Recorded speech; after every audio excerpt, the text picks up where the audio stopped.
Assalamualaikum warahmatullahi wabarakatuh. Ayyuhal ikhwah, alhamdulillah kita memasuki medio bulan Juli dan sebentar lagi kita akan masuk bulan Agustus. Pada Jumat ini coba dibuka Quran surat 39 ayat 73.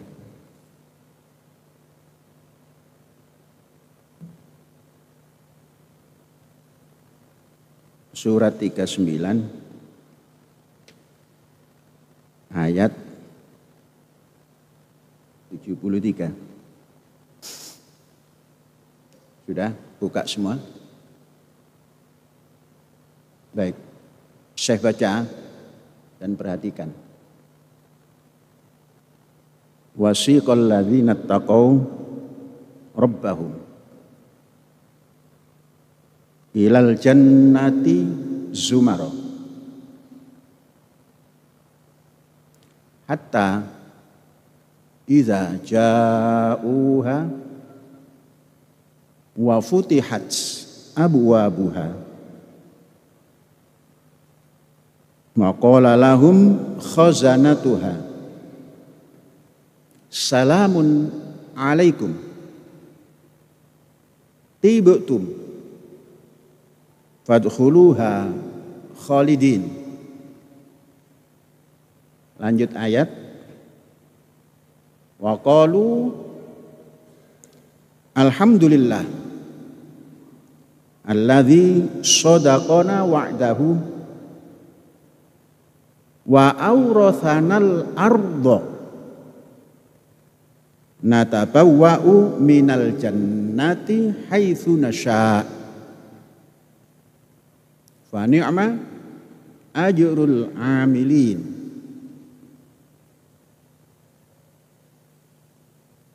Anak-anakku, para santri dan saudara-saudara sekalian, selama ini kita pahami surga itu abstrak. Hanya akan bisa diketahui pada saat tertentu yang kita tidak bisa membayangkannya.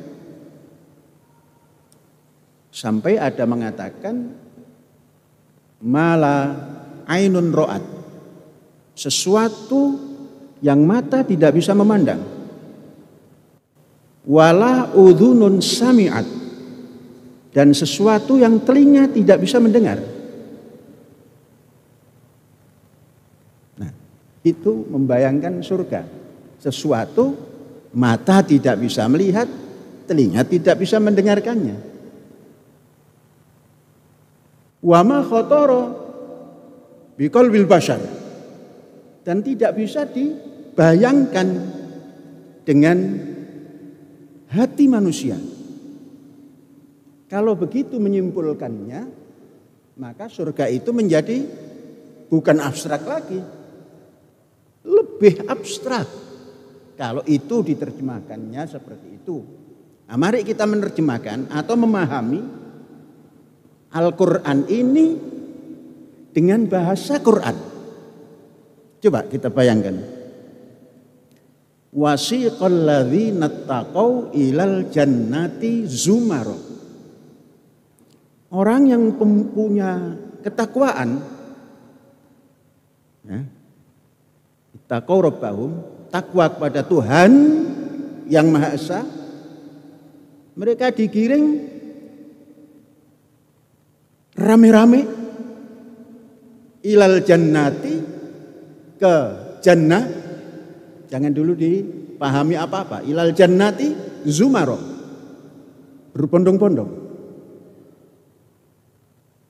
Coba secara ruh kita, secara pikiran kita, secara ilmu kita memahami ayat ini.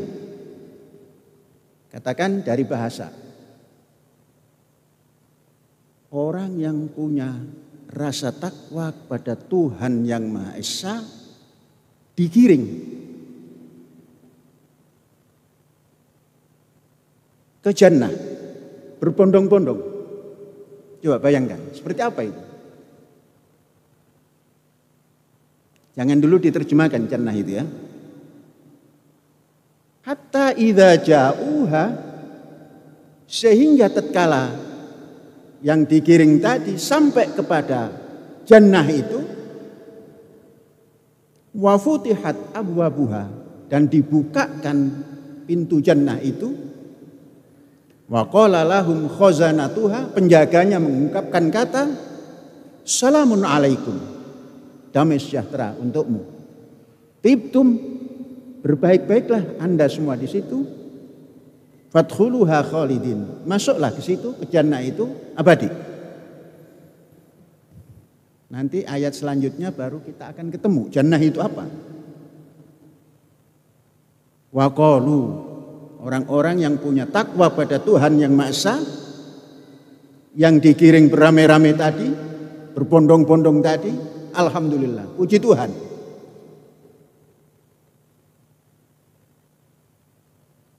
Puji Tuhan, alhamdulillah. Alladzi shadaqana wa'dahu, yang telah menepati apa janjinya kepada kita. Wa aurasanal ardo, dan kami diwariskan bumi. Lanjutnya untuk apa ini bumi?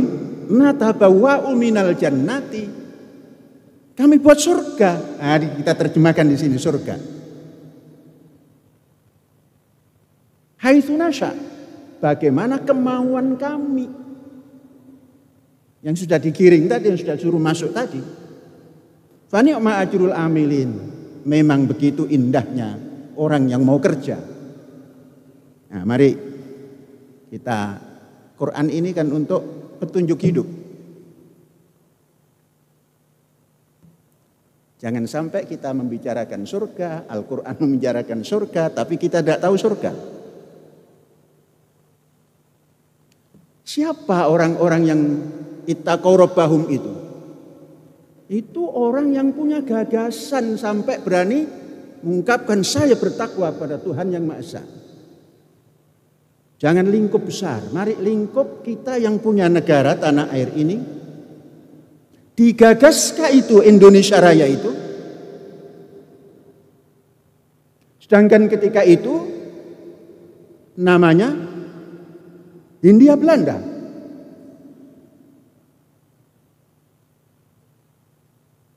Siapa penggagasnya?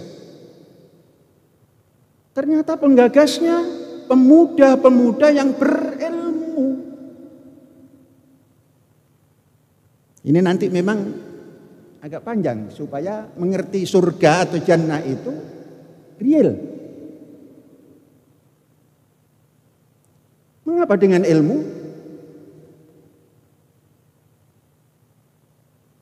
Kita membaca sejarah. Masuk daripada Belanda ke Indonesia itu 1600 sekian. Awal-awal dari puluhan. Maka dinamakan Verenigde Oost-Indische Company. Kita kenal VOC. Dirampaslah tanah air yang dimiliki oleh kelompok-kelompok sampai jatuh VOC, tetap menjadi VOC. VOC yang pertama, Verenigde Oost-Indische Company, pada tahun 1800 sekian menjadi VOC juga. Firhan under korupsi. VOC hancur menjadi VOC. VOC pertama adalah perdagangan Hindia Belanda. Yang VOC kedua hancur karena korupsi. Firhan under korupsi. VOC juga. Jadi VOC pertama niatnya jelek, maka hasilnya pun jelek. VOC juga. Yang satu Verenigde Oost-Indische Company, ujungnya menjadi Vergaan, hancur, under korupsi, karena korupsi. Nah, apa kaitannya ini? Belum ada Indonesia, baru ada cita-cita. Kesadaran bangsa Belanda tatkala menjadi penjajah ingin memberikan balas jasa, maka dinamakan politik etis. Anak muda Indonesia dididik. Betapa cepatnya Indonesia, anak Indonesia ini menyerap ilmu pengetahuan. Belanda memberikan pendidikan bukan keagamaan. Karena ingin supaya inlander ini bisa membantunya dididik masalah pemerintahan dalam negeri, dididik hukum, dididik kedokteran, dididik keinsinyuran. Namun pemuda Indonesia ini punya gagasan. Kenapa ini negeriku, negeri nenek moyangku, kok menjadi Hindia Belanda? Belanda non jauh di sana. Jangan membayangkan hari ini. Dulu itu filosofi orang Indonesia, dunia tidak sedaun kelor. Tidak terlalu lama berubah, tetap kelor juga. Dunia tidak, apa itu? Jadi dunia lebih kecil daripada daun kelor. Dulu dunia tidak sedaun kelor, artinya besar. Sekarang menjadi dunia lebih kecil daripada daun kelor. Mengapa? Saya tadi berkomunikasi dengan anak saya yang di London. Klik, Ahmed, coba kirim Quran terjemahan Ibrani. Langsung dikirim. Serahkan ke Pak Halim supaya dicetak. Tuh, cepat kan? Berarti satu klik. Nah, datanglah Quran terjemahan Ibrani. Karena Inggris sudah ada, Arab ke Arab sudah ada, nah sekarang Ibrani. Lengkaplah. Apa kaitan dengan ini? Saudara-saudara, orang yang beriman tadi menyerap ilmu yang diberikan oleh Belanda. Kemudian bergagasan. Kalau nanti kita tamat ini menjadi pegawai Belanda yang menjajah itu, sirnalah gagasan kita. Maka menemukan Indos Nesos. Konon yang mengatakan itu adalah orang dari Jerman. Kemudian digagas lagi, lebih bagus Indonesia. Maka berkumandanglah pada tahun-tahun awal Bung Karno mendirikan Partai Nasionalis Indonesia. Juga orang-orang dari paham komunis mendirikan Partai Komunis Indonesia. Namun belum meng-Indonesia. Datanglah gagasan-gagasan pada tahun 28. Para pemuda berkumpul. Melepas semua identitas keagamaannya, tapi menginginkan satu tempat. Barangkali itu yang mereka katakan surga. Maka dibuatlah satu statement, satu nusa, satu bangsa, satu bahasa, Indonesia. Ini yang akan ditempati oleh orang beriman. Beriman semua. Yang menggagas konsep satu nusa, satu bangsa, satu bahasa Indonesia, itu orang beriman semua. Dengan berbagai agama di dalamnya. Untuk mendirikan tempat yang dijanjikan oleh yang ilahi, bahwa siapa yang beriman akan diberikan tempat. Digiringlah semuanya ilal jannati zumaro. Berbondong-bondong meyakini bahwa satu nusa, satu bangsa, satu bahasa.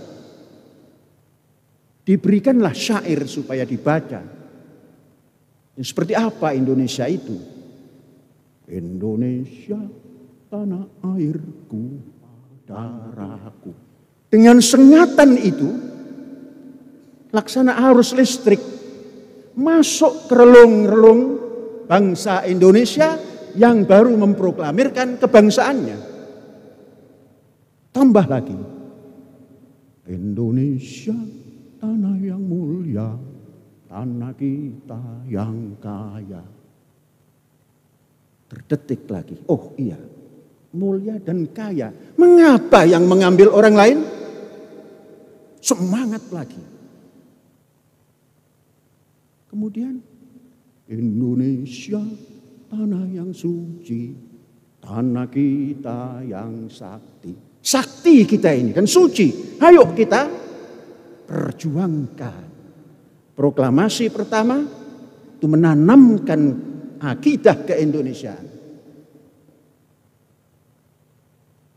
Baru ini kita akan memasuki surga.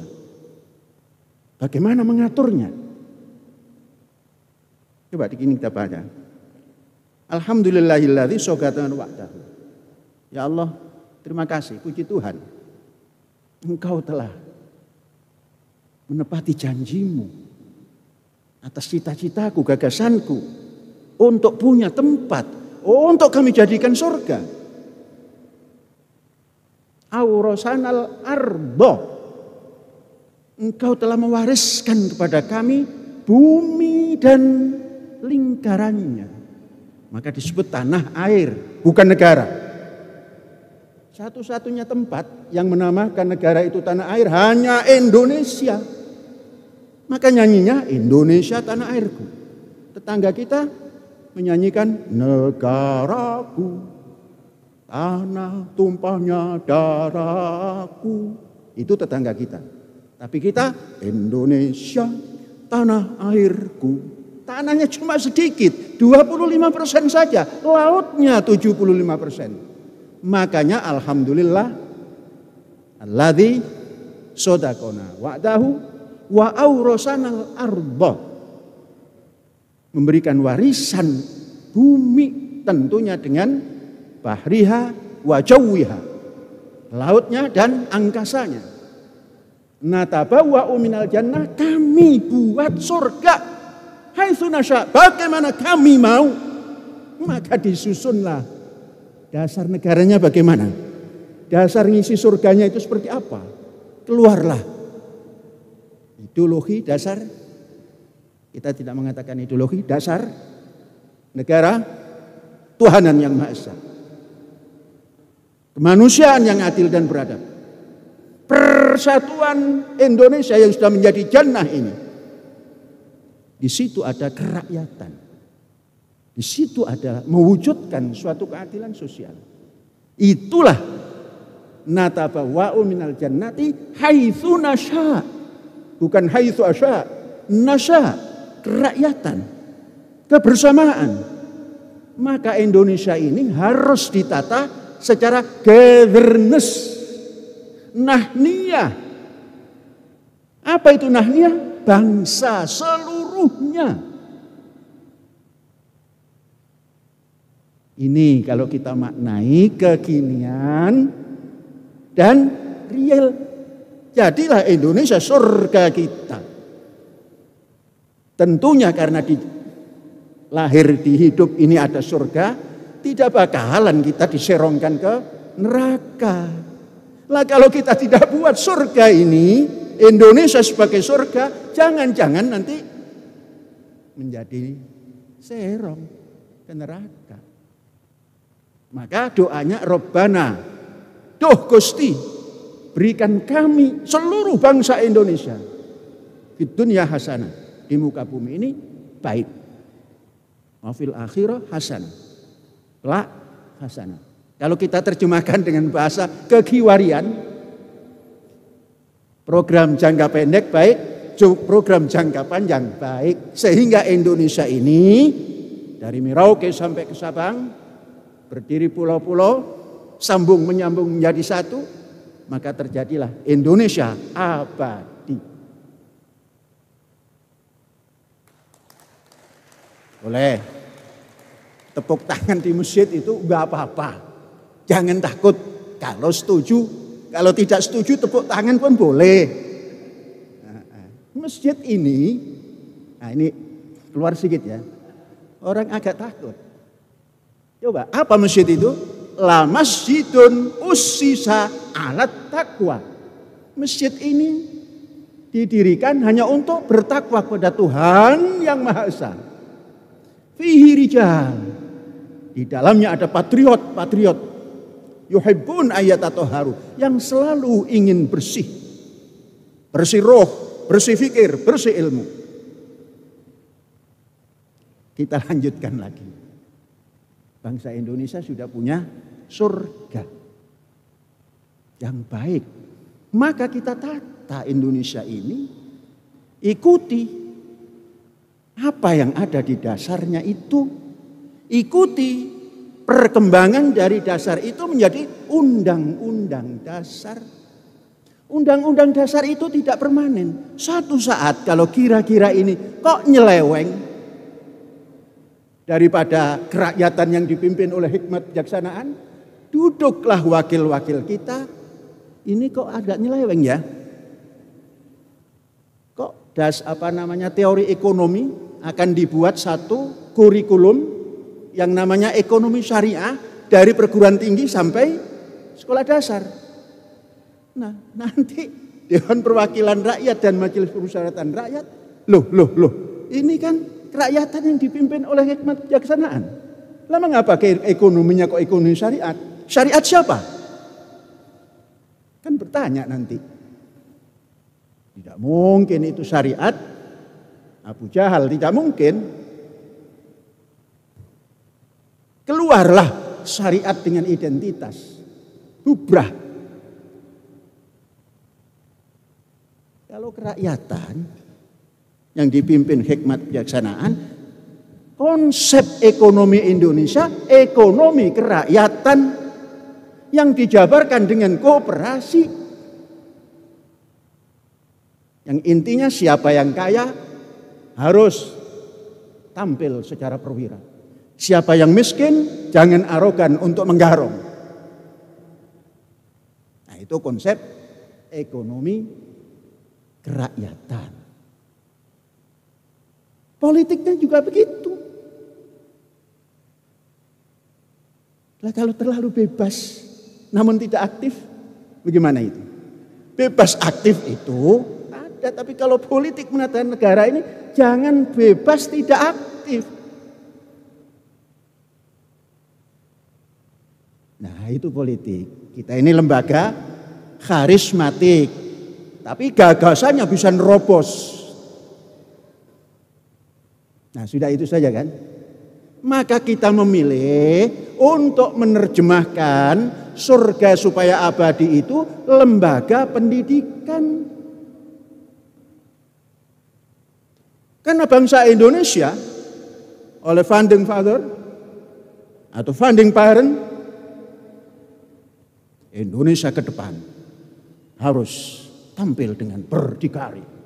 Asik itu. Pendidikan pun bisa berdikari. Kita buatlah konsep-konsep ekonomi, pendidikan ekonomi. Nah, kalau memang dilaksanakan oleh negara, ya ikut manajemen negara. Karena ini swasta. Ya manajemen swasta supaya bisa jalan langgeng, kemudian tidak kekurangan pembiayaan. Maka mandiri dan berdikari. Buat masjid seperti ini sendiri. Dari yang tidak bisa mengelas, bisa mengelas. Setelah bisa mengelas, dipanggil juru uji. Benar nggak ngelas begini? Benar, teruskan. Kalau kita menunggu orang asing untuk membuat seperti ini, asing lagi yang menguntungkan. yang diuntungkan? Mandiri. Dana mandiri. Saudara-saudara, orang mandiri dan orang berdikari itu banyak rongrongannya. Saudara tahu, pasti tahulah. Rekening kita diblokir. Jangan takut. Pasti dikembalikan. Mengapa? Karena ini negara Pancasila.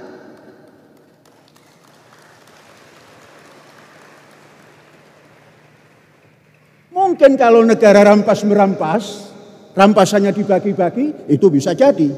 Tapi ini negara Pancasila, Mas. Indonesia Raya, Mas. Untuk mendidik kok diblokir. Pikiran yang sehat itu mesti pelan-pelan diumumkan oleh lembaga yang mestinya melindungi. Saudara jangan takut, saya bertanggung jawab. Jangan pernah takut. Kalian bisa makan. Saya punya cara.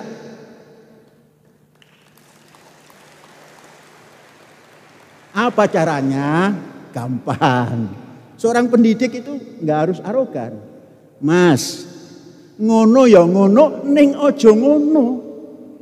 Blokir ya blokir, ya mbok ora suwe-suwe. Buka neh to Mas. Kalau tidak ngerti bahasa Jawa, begitu ya begitu, tapi jangan lama-lama. Di sini menunggu. Katanya harus mendapat upah. Lah guru kan harus diberikan bukan upah. Ustaz, bukan upah, ustazah. Honor. Honor itu penghormatan. Saya tidak mau nanti ustadz ustazah ini terus membuat petisi, nggak perlu, saya saja. Diumumkan lagi rekening Panji Gumilang Mualaya. Tanahnya 230 hektar.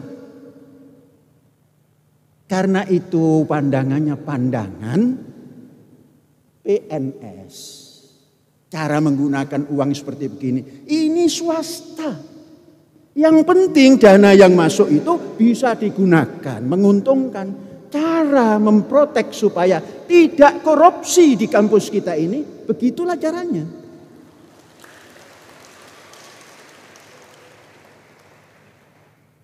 Triliunan, tapi tidak ada korupsi. Kalau di PNS sana, kita sudah tentram habis Sambo, selesai. Terus ada lagi selesai. Bludak. 8 sekian triliun. Katanya, baru katanya kan, dikorupsi. Kalau kita bikin kapal 8 triliun itu, waduh seluruh ZEE diisi oleh kapal kita.